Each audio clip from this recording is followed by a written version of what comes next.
મિત્રો આરસીએમ ગુજરાતની યુટ્યુબ ચેનલમાં તમારું હાર્દિક સ્વાગત છે। મિત્રો વાત કરીએ તો મોટા અને અગત્યના સમાચાર સામે આવી રહ્યા છે।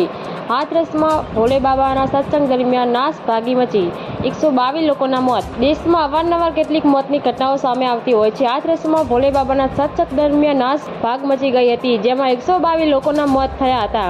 150થી વધુ શ્રદ્ધાળુઓ ઘાયલ થયા છે। ઘણાની હાલત નાજુક છે, મૃત્યુઆંક વધી શકે છે। અકસ્માત બાદની સ્થિતિ ભયાનક છે। હોસ્પિટલની બહાર જમીન મૃતદેહો વિખરાયેલા છે। રિપોર્ટરે સૈનિક નરો સીએચસીમાં મૃતદેહોની ગણતરી કરી, અહીં 95 લાશો પડી છે। આ સિવાય ઇટાના સીએમઓ ઉમેશ ત્રિપાઠીએ કહ્યું, હાથરસથી અત્યાર સુધીમાં 27 મૃતદેહો ઇટા લાવવામાં આવ્યા છે, જેમાં 25 મહિલાઓ અને 2 પુરુષો છે। મૃતદેહો અને ઘાયલોને ટેમ્પોમાં લઈ જવામાં આવ્યા છે। મૃતદેહો પંચનામાની પ્રક્રિયા ચાલી રહી છે, ત્યારબાદ પોસ્ટમોર્ટમ કરવામાં આવશે। સત્સંગમાં 20,000થી વધુ લોકોની ભીડ હતી। ફુલરાઈ ગામમાં આ અકસ્માત થયો હતો। અકસ્માત બાદ કોઈ રીતે ઇજાગ્રસ્તો અને મૃતકોને બસ ટેમ્પો ભરીને હોસ્પિટલ લઈ જવાયા હતા। સીએમ યોગીઓ, મુખ્ય સચિવ મનોજસિંહ અને ડીજીપી પ્રશાંત કુમારે ઘટના સ્થળે મોકલ્યા હતા।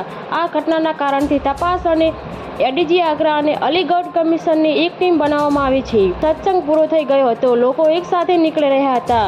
હોલ નાનો હતો, દરવાજો પણ સાંકડો હતો। પહેલા બહાર નીકળવામાં નાસભાગ મચી ગઈ હતી। લોકો એકબીજા પર પડ્યા, જેમાં મોટા ભાગની મહિલાઓ અને બાળકો હતા, જેના કારણે 150થી વધુ લોકો ઘાયલ થયા છે। ભોલે બાબાનું સાચું નામ નારાયણ સાકાર હરિ છે।